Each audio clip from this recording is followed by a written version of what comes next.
Bienvenidos a Voces del Español. Voces del Español es un programa que nos muestra cómo nuestra forma de hablar el español refleja quiénes somos, cómo somos y de dónde venimos. Bienvenidas, bienvenidos, bienvenides a Voces del Español. Nuevamente el día de hoy con un tema que me parece central y fascinante para lo que las reflexiones actuales que estamos haciendo tanto sobre la lengua como sobre cuestiones de género, de mujer y el día de hoy sobre maternidad. Tenemos a una entrevistada de lujo. Se trata de la escritora Esther Vivas. Esther es, aparte de escritora, es licenciada en periodismo y tiene una maestría en sociología por la Universidad Autónoma de Barcelona. Entonces tiene este perfil interesantísimo de escritora, periodista, socióloga y aborda el tema de la maternidad en uno de sus libros más recientes. No sé si es el más reciente, ya nos lo dirás, Esther, que se llama Mamá Desobediente y que lo tiene allí en su fondo no es fondo de pantalla, en su librero ahí atrás de ella. Muy bienvenida, Esther, a este programa y muchas gracias por estar aquí. Gracias, Erika, por la invitación. Feliz de compartir este rato contigo. ¿Cuándo publicaste este libro? Pues mira, el libro ahora acaba de salir en Estados Unidos y Canadá este año 2024, pero la primera edición salió en España el año 2019. Se publicó en España una edición en español y también en catalán, una edición en catalán con otra editorial. Y el año siguiente, el año 2020, fue publicado también en varios países de América Latina con editoriales independientes. Fue publicado en Argentina, en Uruguay, en Chile, en Colombia, en México y al año siguiente, en el 21, también en Puerto Rico, Perú, y por lo tanto ha hecho un recorrido largo hasta llegar al día de hoy. Pues qué maravilla, realmente una difusión muy amplia en todo el mundo hispanohablante y bueno, como comentas también en Estados Unidos y Canadá, creo que has tocado un tema, como dije hace un momento, central en la vida de los seres humanos, no solamente desde el ámbito social, sino también del íntimo personal, que tiene que ver con la maternidad, porque algunas seremos mamás, otros papás y todos hijos, ¿verdad? Entonces, hijas. Entonces, es un tema que nos toca a todos, a todas como sociedad. La maternidad no es un tema femenino, exclusivamente, creo yo. Pero bueno, vamos a Así hablar es, yo de... también estoy de acuerdo, Erika. Muy bien. Bueno, y así lo hablas en tu libro. Como este es un programa, Voces del Español, ¿no? Nos hemos dedicado fundamentalmente eh, a mostrar la variedad del uso de la lengua en el mundo hispanohablante y también en estas latitudes, en los Estados Unidos, en Norteamérica.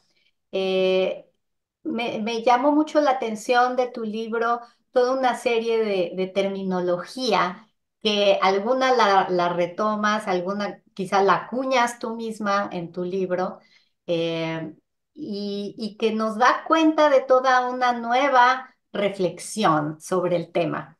Y entonces surgen estas palabras que a mí me sorprendieron, a ver qué opina nuestro público, como monomarentalidad, que me he tardado en poderla pronunciar sin tropezarme, pero monoparentalidad, esa la tengo perfectamente estudiada, practicada, no tengo que esforzarme, pero decir monomarentalidad, esa sí que me costó.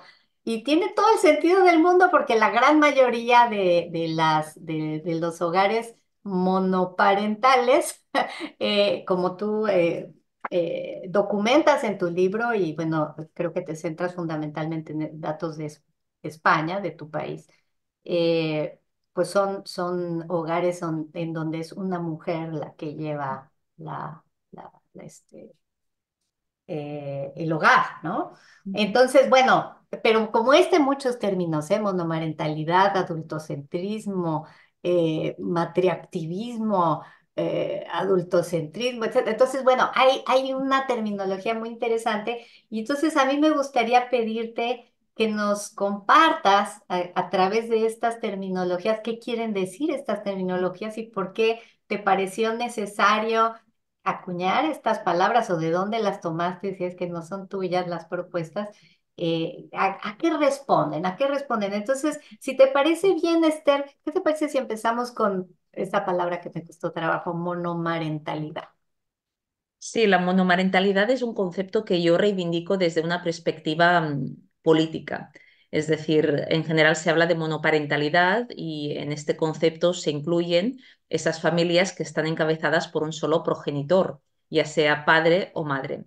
Pero el propio concepto, en parte, tiende a esconder una realidad, que es la que tú ahora comentabas y yo señalo en el libro, que la gran mayoría de familias encabezadas por un solo progenitor están encabezadas por una mujer, es decir, por una madre. En el libro cito cifras de España, que el 80% de las familias monoparentales en realidad son monomarentales, pero después de publicar el libro también en varios países de América Latina me di cuenta que la cifra era muy parecida. Lo que pasa es que en América Latina aún hay más unidades familiares encabezadas por mujeres solas, pero el porcentaje sobre el total de familias es muy similar. Es decir, cuando hablamos de familias monoparentales en América Latina, la gran mayoría están encabezadas por mujeres, pero es un porcentaje mucho más elevado en números absolutos en relación al total de familias. Y lo que sucede es que la monomarentalidad es también sinónimo de pobreza y de dificultades en la experiencia materna, porque no es lo mismo que en una familia haya dos progenitores, con lo que implica en general del ingreso de dos salarios, que solo haya una persona. Entonces, creo que es fundamental visibilizar esta realidad, como son muchas las mujeres que están tirando adelante familias en países de América Latina, ya sea en España, ya sea también en Estados Unidos o en Canadá, con todas las dificultades que esto implica y también con toda la invisibilidad. Y por eso yo creo que es importante reivindicarlo. De hecho, en el libro Mamá desobediente, como dice su subtítulo, se plantea una mirada feminista a la maternidad y una mirada feminista yo creo que pasa por reconocer el trabajo que han hecho las mujeres en el seno de las familias. A menudo un trabajo que no ha sido ni valorado, ni visible, ni reconocido. Y de aquí que yo creo que es importante que este trabajo materno en clave femenina ocupe el espacio público y se le dé la relevancia que merece.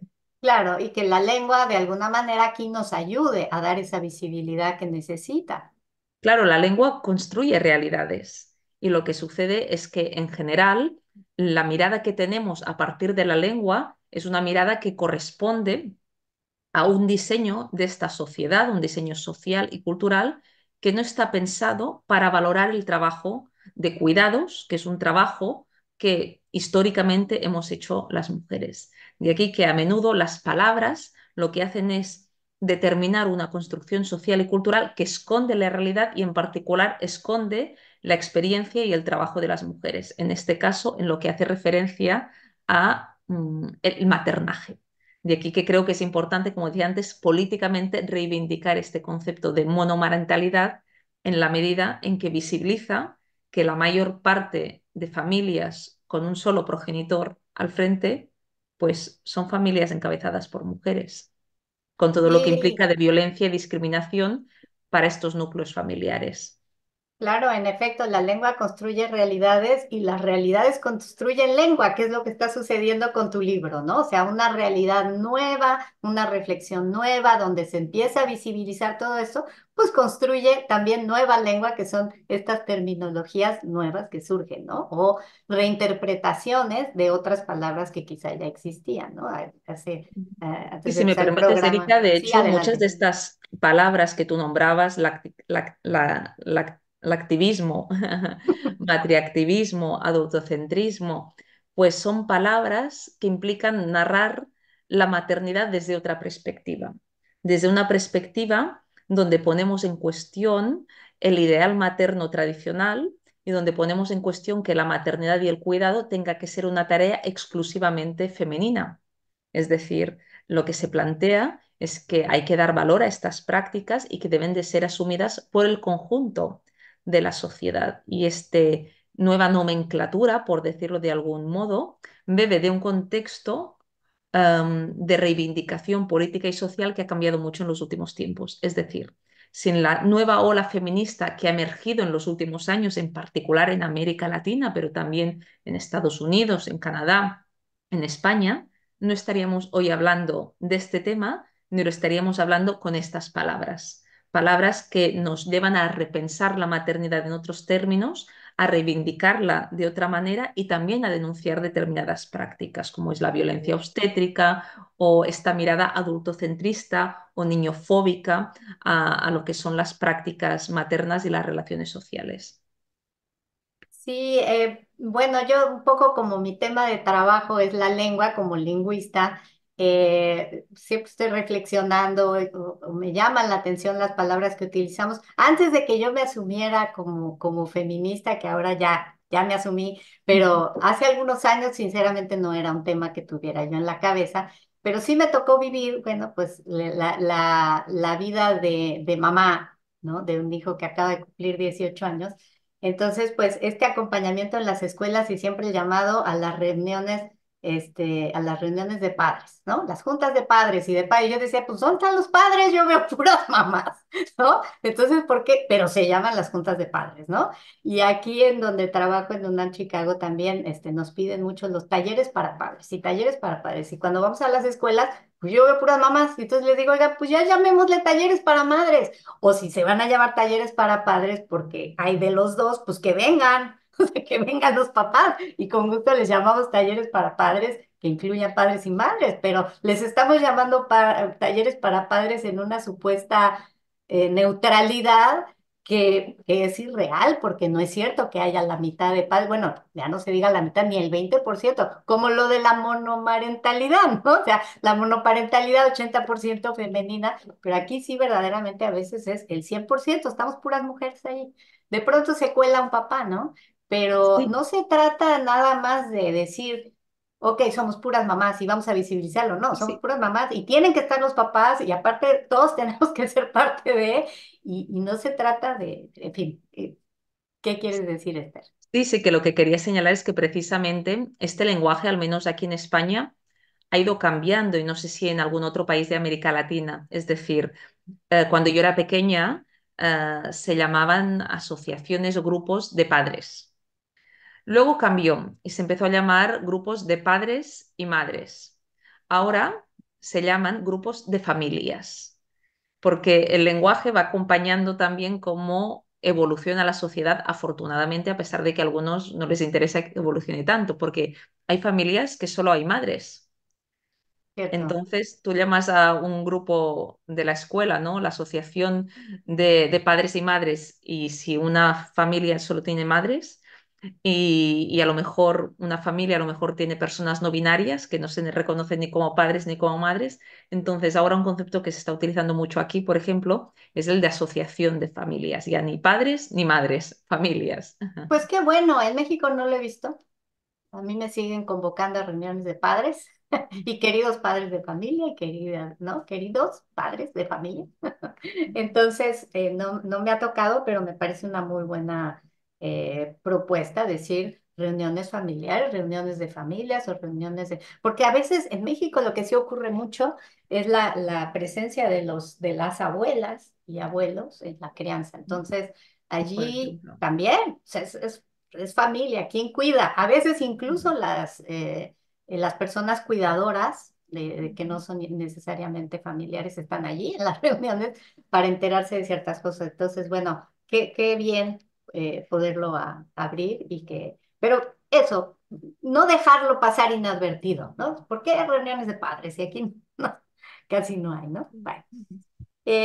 Vamos al segundo término que me llamó mucho la atención, que esto de adultocentrismo y ahorita dijiste niñofobia. ¿Qué quiere decir eso? Que vivimos en una sociedad que no está pensada para la infancia. Es decir, vivimos en una sociedad donde las criaturas son consideradas incluso ciudadanos de segunda, como si no tuviesen los mismos derechos. Y esto lo vimos claramente, por ejemplo, durante la pandemia sanitaria. En ese momento tan duro de confinamiento, tú podías incluso llegar a sacar a pasear tu perro para que hiciese sus necesidades, etcétera, pero no podías sacar a pasear a tu criatura cuando esta también, y cuando hablamos de criaturas pequeñas, por ejemplo, necesitan espacio, moverse, que les toque el sol para su correcto desarrollo físico y emocional. Pero eso no se tenía en cuenta. En la pandemia vimos claramente la niñofobia de esta sociedad, ese carácter adultocéntrico de una sociedad que no está pensada para las necesidades de la infancia. Es decir, vemos una sociedad donde parece que las criaturas, si se comportan como criaturas, molestan. Si una criatura llora, chilla, corre, es como que está molestando, pero se está comportando como una criatura. Estamos normalizando hoteles, restaurantes libres de niños y pensamos que es algo normal. Lo Pero que reciban aceptaríamos. mascotas. Sí, por ejemplo, pero bueno, ya está bien que haya mascotas, que haya infancia, pero estamos como normalizando espacios de ocio sin donde se prohíba la entrada de un colectivo, que es la infancia, pero ¿qué se pasaría si estos espacios prohibiesen la entrada de cualquier otro colectivo, de personas mayores, de mujeres, de personas racializadas? Entonces diríamos, no puede ser. Pero ¿qué pasa con la infancia? Que hemos normalizado que como si fuesen personas con menos derechos. Y hay que reivindicar los derechos de la infancia. La infancia, solo por el hecho de ser personas, tienen derechos. Y cuidarlos debería ser una responsabilidad de todo el mundo, de mujeres, de hombres. Estamos hablando de cuidar de la salud física y mental de criaturas que van a ser los adultos del día de mañana. Pero parece que sobre esto nadie le da valor. Las ciudades son hostiles a la infancia. No están pensadas para las criaturas más pequeñas, para las personas más vulnerables, en definitiva, ya sean infancias o ya sean incluso personas mayores. Y por eso yo creo la importancia de términos como este, adultocentrismo, niñofobia, es decir, dibujan una realidad que a menudo tenemos normalizada, la de una realidad que discrimina a los menores. Hay muchos lugares en España donde están restringiendo la entrada a niños. No es que haya muchos, pero cada vez hay más. Cada Es vez hay. decir, se está normalizando, se están popularizando este tipo de espacios ¿Qué y se son asume restaurantes o qué son? restaurantes, normalmente hoteles y restaurantes. Parques Mm, no, espero.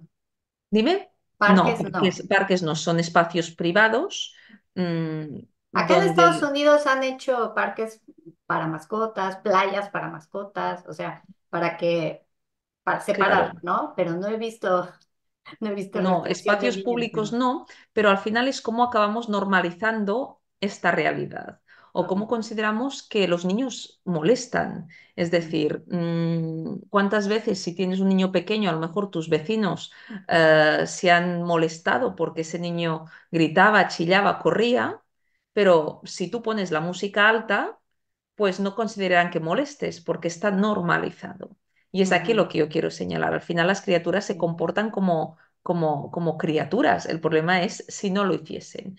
Visibilizar esta claro. realidad creo que es importante, de cómo asumimos prácticas que son discriminatorias para un colectivo, como es la infancia, y también para las personas que los cuidan, que en general son las mujeres y las madres. Sí, me imagino que en las sociedades en las que va en aumento la cantidad de gente que decide no tener hijos, Ujú. son a los que les molesta, ¿no? Pero las personas que sí tenemos nos hacemos muy comprensivas ¿no? De esas realidades y de ser, ¿no? O sea, cuando vas en un avión y está llorando un nene, pues uno sabe, ¿no? Que Mm. Sí, los en bebés. general es así, pero también a veces hay familias que se les olvida muy rápidamente cómo se comportaban sus hijos pequeños y son muy críticos con los hijos de los otros, por no hablar, por ejemplo, de todo el silencio y todo el tabú que hay alrededor del abuso sexual infantil. Hay muchas personas que han sido abusadas de pequeñas en sus familias, en sus círculos de confianza, y esto sigue pasando hoy en día, pero es un tema que no se trata, pues es una realidad que existe y tiene que ver con la vulneración de los derechos de los más pequeños que el día de mañana van a ser adultos. Sí, es una realidad tan dolorosa. Desgraciadamente, las personas tendemos a no querer hablar de lo que más nos duele, y esto es comprensible, pero desafortunadamente cuando no lo hacemos, pues otra vez no se visibiliza, no se genera conciencia, nos acostumbramos a hacer que aquí no pasó nada, mi familia es perfecta, foto feliz de Facebook y ya no compartimos, ¿no? Pero es cierto, en esta etapa de mi vida que ya estoy a mitad, bueno, en mis 50, y entro, entablo ciertas conversaciones ya más íntimas, más profundas con amigas, con amigos, pues me entero Ujú. digamos, numeroso de los casos de abuso sexual infantil que muchas personas han padecido y que no se sienten cómodas compartiéndolo, cosa que es comprensible, pero alguien lo tiene que hacer, ¿verdad? Tenemos que Hablarlo, hacer un creo, esfuerzo ayuda social. a tomar conciencia de que esta realidad existe, porque las cifras hablan de números muy altos. En España, 1 de cada 5 personas han sido abusadas en su infancia. Es un porcentaje elevadísimo, pero como no se habla, parece que no existe. Entonces, yo creo que es importante, en la medida que sea posible, las personas pues se sientan con la capacidad de poderlo denunciar o verbalizar públicamente. Yo creo que esto ayuda a las Pues es infancias que futuras. no sé cómo sean las estadísticas en España, pero tengo entendido que bueno, que un buen porcentaje de estos abusos son por parte de familiares o gente Sí. cercana, amigos. Entonces, híjole, sí, hablar de eso públicamente implica pues un daño familiar, ¿no? Así es, así es. Es un tema muy tabú. Aquí cada vez se hacen públicos los abusos en el marco de los centros escolares, por ejemplo, cuando no se dan en el círculo de la familia, pero la realidad es que muchos se dan, como tú dices, en el círculo más amplio y es lo que cuesta más de denunciar o hacer público por lo que tú comentas. Sí, sí, muy bien. Pero como sociedad nos toca, ¿no? Hacer conciencia, campañas de Y también prevención. para los que tenemos hijas e hijos, tenerlo en cuenta para lo que hace referencia a acompañar a Sí, nuestras criaturas y que sepan también ante determinadas situaciones poder después contártelo a ti como persona de confianza que eres y que sepan que lo pueden verbalizar y eso que les ha sucedido no está bien porque no es lo mismo poder parar una situación de abuso cuando empieza que si se prolonga en el tiempo y si ese niño o niña abusada no tiene donde poder explicar eso que está transitando tan duramente. sí, ya se da cuenta en la adolescencia o en la edad adulta. Bueno. Matriactivismo, Esther. ¿Eres matriactivista? Sí, matriactivismo es un término que ha surgido en el contexto de esta nueva ola feminista. Y es un concepto que lo que plantea es que las madres somos sujetos también, sujetos políticos, sujetos de derecho, que tenemos capacidad de decisión, de acción, de movilización, cuando históricamente no se ha considerado así. Las madres tradicionalmente hemos sido consideradas sujetos pasivos, sin capacidad de decisión, a menudo hemos recibido un trato paternalista. Solo hay que tener en cuenta cuántas veces embarazadas nos han tocado tal vez la barriga sin nuestro consentimiento o una vez hemos tenido a nuestro hijo o hija, nos han dado consejos sobre nuestra criatura como si las personas a nuestro alrededor supiesen más de nuestro bebé que nosotras, que somos la mamá. Es decir, constantemente hemos sido tratadas de manera condescendiente. Y el concepto matriactivismo implica dar la vuelta a esto y reivindicarnos como sujetos con capacidad de decisión. En definitiva, en mi embarazo, en mi parto, en mi maternidad, en mi lactancia, soy yo quien tengo que decidir, porque se trata de mi cuerpo. Del mismo modo que el feminismo reivindica esta autonomía de la mujer para decidir sobre su experiencia, sobre su cuerpo, también es importante reivindicarla, esta autonomía, esta capacidad de decisión cuando somos madres. ¿En qué momento te hiciste matriactivista? ¿En el momento que nació tu hijo? ¿En el momento que decidiste ser madre? ¿En qué momento?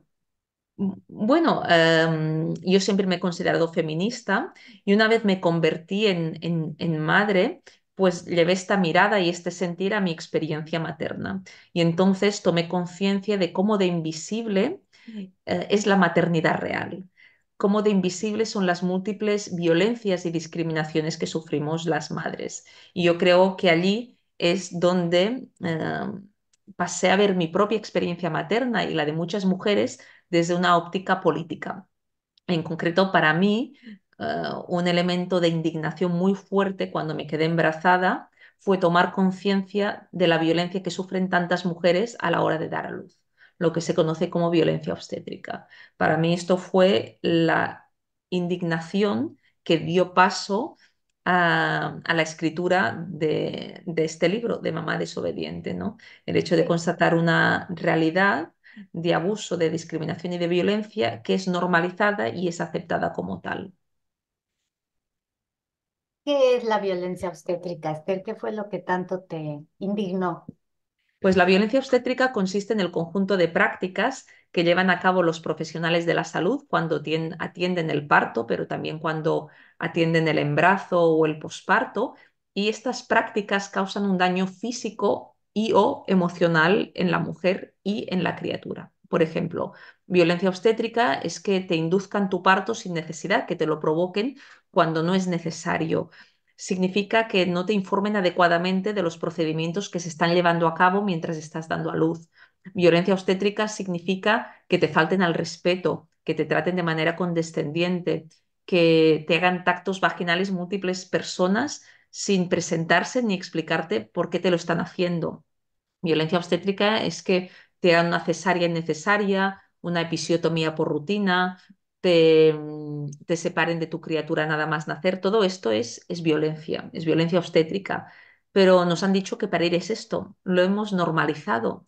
Y entonces acabamos asumiendo unas prácticas que son constitutivas de una violencia física y psicológica muy negativas. Y si en algún momento identificamos como que este trato no es correcto y lo verbalizamos después del parto, por ejemplo, a menudo nos dicen, pero ¿de qué te quejas? Si tú estás bien, tu bebé está bien, pero tú te sientes que te han tratado mal, que hay algo que no ha sido correcto, pero no se da valor a este sentir. Entonces creo que es muy importante poner encima de la mesa esta violencia obstétrica para podernos reconocer como víctimas si la hemos sufrido, porque la violencia obstétrica deja una huella física, porque si te hacen una cesárea innecesaria, una episiotomía por rutina, esto tiene un impacto en tu salud. Una cosa es que sea necesario. Si es necesario, es fundamental que se haga una episiotomía, una cesárea, puede salvar vidas. Si no te la hacen cuando hace falta, esto también es violencia obstétrica, es decir, el no actuar cuando es necesario hacerlo. Pero en general, muchas de estas prácticas se dan por hipermedicalización, por sobreactuación. Y es importante señalarlo porque deja un impacto físico, pero también psicológico. Si tú has vivido un parto traumático, si te han separado de tu bebé, esto puede tener consecuencias después en forma de depresión postparto, etcétera, etcétera. De aquí que es importante visibilizar esta realidad para que las mujeres que la han sufrido puedan pasar de víctimas a supervivientes. Y de hecho el concepto de violencia obstétrica es un concepto que surgió en América Latina, porque las primeras activistas contra la violencia obstétrica surgieron en países como Argentina, como Venezuela, incluso en México. Han sido los países con legislaciones pioneras en relación a la violencia obstétrica. Lo que pasa es que una cosa es legislar y la otra es practicar. De aquí Sí, yo lo que había escuchado más en torno al tema del aborto, que es muy dramático y en el que mejor no entremos en este momento. sí, también es Eh, violencia ginecobstétrica en función de cómo se practica un aborto, está claro. Ujú, claro. Pero bueno, me gusta mucho esto que comentas que tiene que ver no nada más con la parte estrictamente mm, eh, biológica, médica, sino también la parte emocional, que es muy importante, Ujú. no solamente para las madres y padres cuando nacen sus hijos, como también para los bebés, que es algo que también pones allí de manifiesto, ¿no? O sea, sabemos que eh, ahora más que nunca creo, se ha documentado como la psique humana resulta muy impactada por lo que ocurre en los primeros años de vida de los niños y pues deberíamos más ahora más que nunca proteger lo que ocurre en esos primeros años de vida, Ujú. pues en aras de la salud mental de Así es, todos, así es. todas y De hecho, todes. la psicología perinatal es una especialidad de la psicología, pues que precisamente plantea esto, el impacto del embarazo, del parto en la psique de, las criaturas, pero también de las madres. Y a menudo, cuando hablamos del parto, se considera el parto como una experiencia meramente física, ¿no? Nace un bebé, tú das a luz a una criatura, pero más allá de lo físico, hay también un impacto en nuestra psique. Y en función de cómo se transite esta experiencia, esto puede dar lugar a- a un vínculo que se crea y un goce y un placer en esta experiencia por parte de la madre o del bebé, o puede dar lugar a un trauma y a un dolor. Imagínate que tú das a luz y de manera no justificada te separan durante horas de tu criatura. Esto deja una huella, esto deja un dolor en la madre y en el bebé. El bebé tal vez no lo va a poder expresar en palabras, pero también hay un daño allí. Y reconocer esta realidad es dotarnos de herramientas para acompañar en mejor medida esta experiencia del parto, para cuidar de la madre, para cuidar del bebé. Lactivismo, Ujú. ¿qué es eso? Sí, el activismo es un concepto que también se ha venido reivindicando en los últimos años, en particular por parte de los grupos de apoyo a la lactancia materna. Es decir, muchas de las personas que hemos nacido en los años 70, 80, somos hijos e hijas de la cultura del biberón. A nuestras madres en los años 70, 80 se les decía que lo mejor para alimentar a un bebé no era la leche materna, sino era la leche artificial. Esto no respondía a la evidencia científica, sino básicamente respondía a los intereses económicos de la industria de la leche de fórmula. Afortunadamente, hoy en día se ha generalizado el hecho mm, de que es la leche materna la mejor alimentación para una criatura, siempre y cuando, yo digo, que sea la opción deseada por una madre. La lactancia materna nunca puede ser una imposición para una mujer, tiene que ser deseada. Hoy en día una gran mayoría de las mujeres quieren amamantar a sus bebés, pero cuando miramos las cifras, ¿cuántas continúan amamantando más allá de los primeros meses de vida? Más allá del primer mes, del segundo mes, del tercer mes, muy pocas. ¿Por qué? No porque no quieran, sino porque el contexto no acompaña.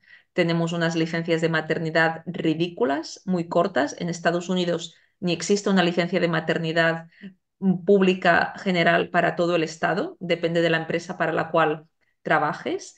En España tenemos una licencia de maternidad de 4 meses, creo que en México es de 2 meses y medio, si no recuerdo mal, Creo que 3. 3, ¿no? Creo, es lo que recuerdo.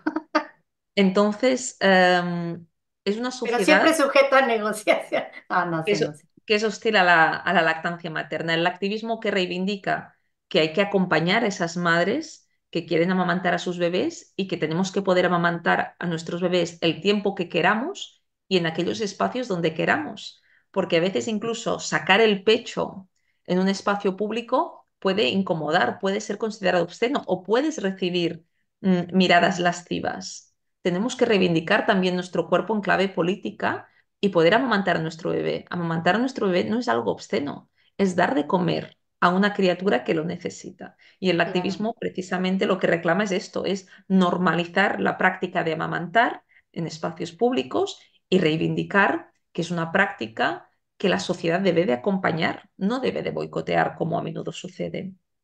Sí. Ahorita que lo mencionas, aquí en el estado de Illinois, en los últimos 2 meses, he visto un par de mamás dando pecho a sus bebés en situaciones públicas. Una fue en un taller justamente de estos para padres, que son realmente madres. Y el otro fue, estábamos en un evento, era un evento abierto para familias, conciertos, música. Este, ahora que, bueno, acaba de ser el eclipse total Sí. de sol por acá, entonces, y sí, vi una mamá muy cómodamente así dando el pecho a su hijo en público, pero me dio gusto, pero sí recuerdo hace 7 años, a ver, estuve trabajando en Londres y leí en las noticias una demanda de una mujer a un restaurante porque estaba dándole pecho a su bebé en medio de una reunión familiar en el restaurante y le pidieron las personas del restaurante que se fuera al baño, al baño, al baño, a darle de comer a su hijo. Dice, pero ¿cómo es posible? ¿A quién mandan a comer al baño?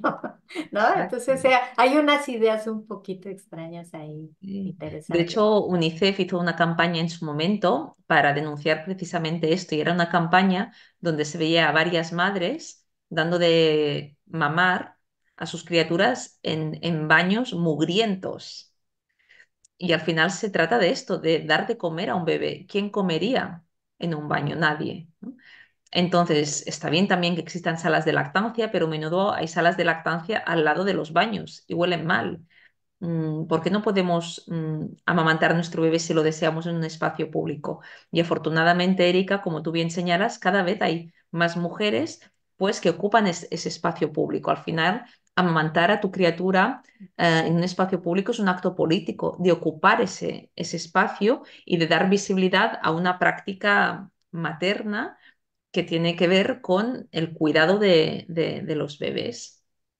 Sí, totalmente. O sea, no es nada más una cosa feminista. O sea, ¿quién quiere que su hijo, o sea, seas hombre o seas mujer, o seas no binaria, quién quiere que su hijo coma en un baño? O sea, o que estén en un lugar insalubre alimentándose. O sea, estamos hablando también de las criaturas, de sus derechos, como bien lo mencionas en tu libro. No es nada más la mamá o el papá, la sociedad en su conjunto, es la criatura que Así es. cómo estamos como sociedad velando por el bienestar de Y las es lo que criaturas. antes te comentaba, al final aquí detrás hay mucho de adultocentrismo y niñofobia. Y al final el adultocentrismo y la niñofobia, que es la vulneración de los derechos de las criaturas, de no tener en cuenta sus necesidades, está muy unido a otra palabra, la maternofobia. Es decir, se discrimina a la infancia y en consecuencia también se discrimina a menudo a las madres. Cuando a una mujer le dicen que no puede dar amamantar a su bebé en un espacio público, en una cafetería, y la mandan al baño, las consecuencias las paga el bebé, pero las paga también la madre. Claro. Cuando muchas mujeres sufren violencia obstétrica, no solo la víctima es la mamá, la víctima también es el bebé.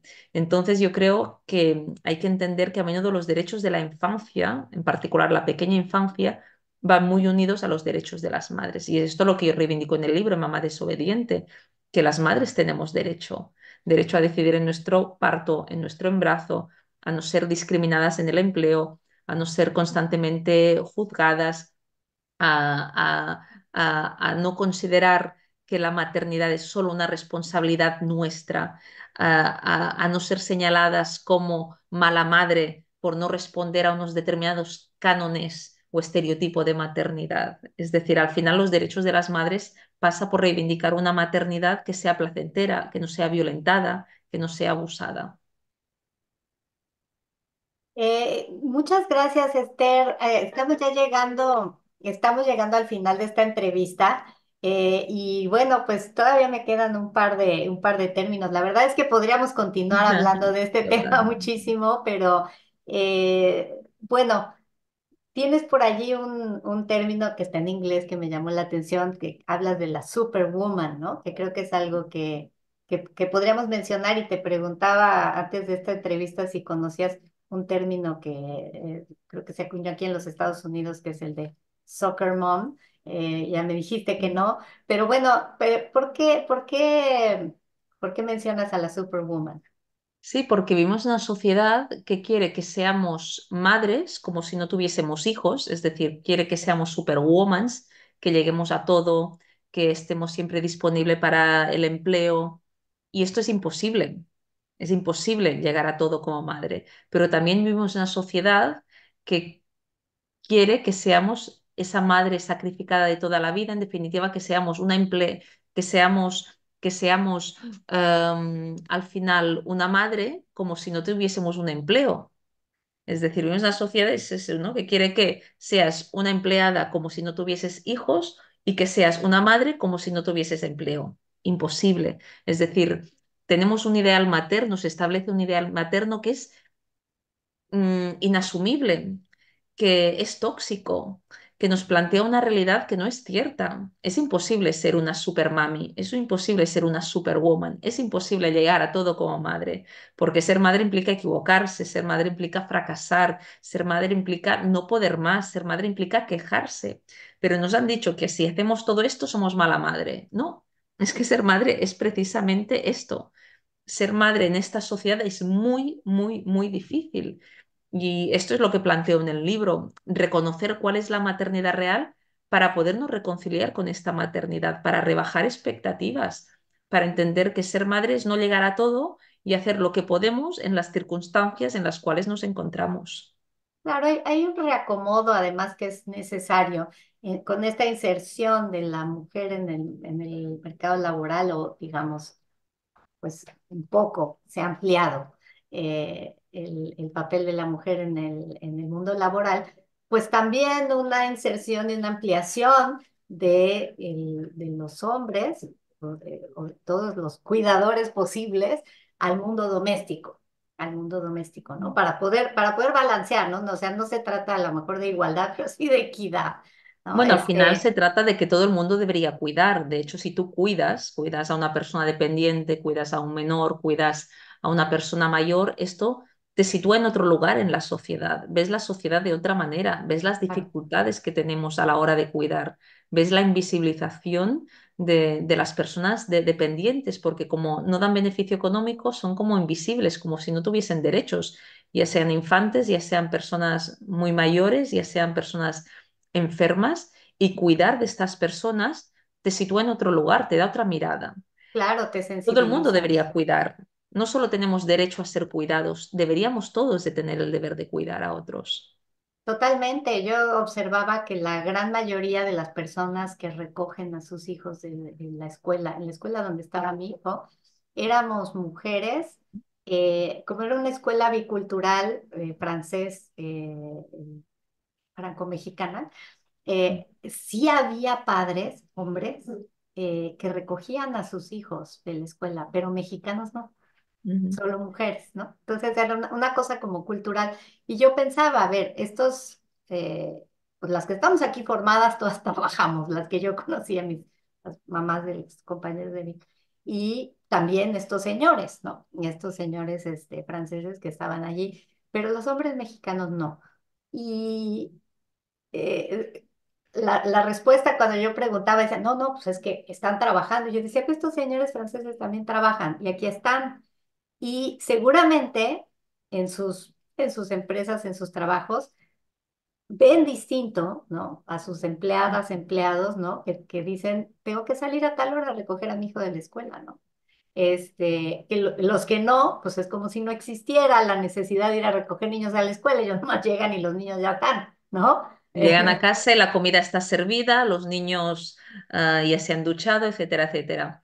Claro, las mujeres no estamos más preparadas para cuidar, todos tenemos la capacidad de cuidar. Lo que pasa es que culturalmente nos han educado para que las mujeres seamos las cuidadoras y esto hay que romper con esta mirada, porque la capacidad de cuidar a otra persona la tenemos las mujeres y la tienen también los hombres. Hay que hacer un cambio cultural, pero aún así cuesta mucho porque tú ves a un padre que recoge a sus criaturas del colegio, las lleva a la escuela, les prepara la comida, pues ese padre todo el mundo considera que es un padrazo. Y si es tu pareja dirán, qué suerte tienes.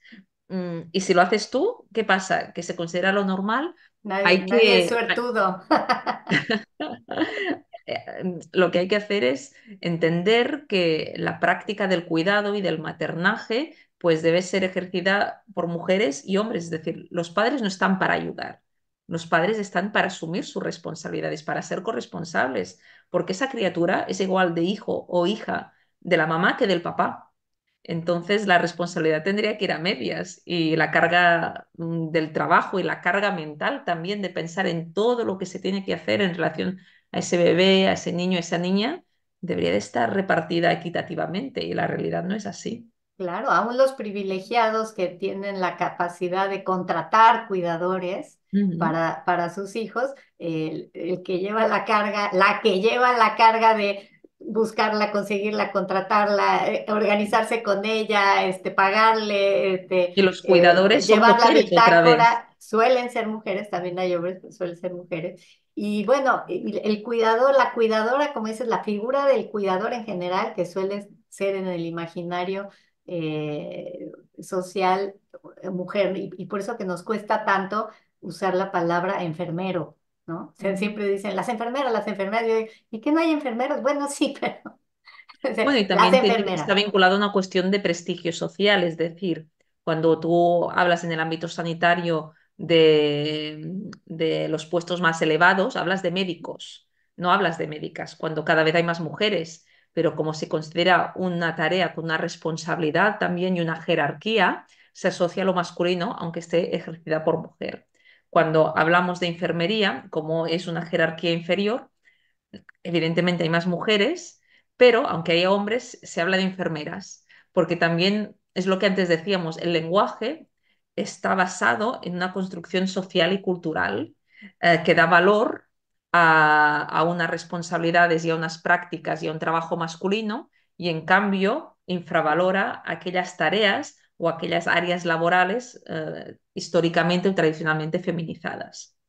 Sí, y bueno, pues ahí es donde se inserta esta última palabra que tenía yo aquí en mi lista de términos de este mini glosario feminista que acabamos de hacer, que es patriarcado, ¿no? O sea, una Ujú. visión patriarcal de la sociedad que ahora pues se está repensando.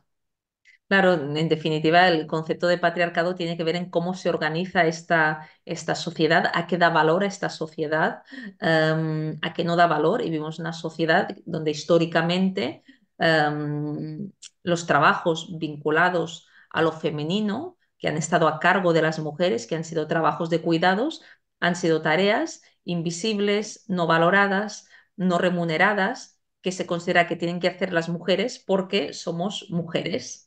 En cambio, esas tareas que implican una visibilidad pública, un valor social, un valor económico y monetario, son tareas a las cuales pues, se le da un valor y son consideradas tradicionalmente tareas masculinas, que poco a poco las mujeres han ido ocupando y cuando hemos dejado todas esas tareas más vinculadas al hogar, han sido otras mujeres en situación en general más precaria, mujeres migrantes, racializadas, quienes las han asumido pero también con la misma invisibilidad. Entonces, el patriarcado básicamente es un sistema social, un sistema cultural, un sistema también que tiene un carácter económico, que se basa en estas desigualdades y en estas jerarquías, y donde las mujeres sufrimos una serie de violencias y discriminaciones por el solo hecho de serlo. Es decir, los feminicidios se dan en mujeres porque los hombres creen que pueden maltratar a las mujeres, porque históricamente se ha considerado así con la violencia machista. O las mujeres cobramos menos en un mismo puesto laboral que un hombre por el solo hecho de ser mujeres. Y es esta realidad que hay que denunciar. Es decir, cuando el feminismo lo que reivindica es igualdad de derechos para mujeres y para hombres, que todos tengamos las mismas oportunidades y que las mujeres, así como las infancias, no seamos abusados, discriminados, violentados por el hecho de ser mujeres y de ser infantes. Sí, la palabra feminicidio en México ahora está muy utilizada, no sé, en España. Ujú. Sí, en España también se utiliza, pero la realidad de los feminicidios en América Latina es muy, muy brutal, ¿no? Y por lo tanto es una realidad aún más contundente que en España, a pesar de que en España pues también se producen feminicidios y se producen también asesinatos de menores en lo que se conoce como violencia vicaria para hacer daño a la madre, se maltrata a la infancia o incluso se la llega a asesinarla. Bueno, pues les invitamos a todas, todos, todos a leer este libro, un libro, pues yo voy a decir que muy Ujú. valiente, mamá desobediente. Se necesita valentía para escribir algo así, Esther. Bueno, yo el libro lo escribí, como antes te comentaba, fruto de la indignación, de constatar cómo de invisible es la experiencia materna real, de cómo de normalizadas están muchas de las violencias y discriminaciones que sufrimos las madres. Mamá desobediente es un grito a rebelarse contra el mandato de ser madre, la maternidad será elegida o no será, y a rebelarse contra también un determinado tipo de ideal materno.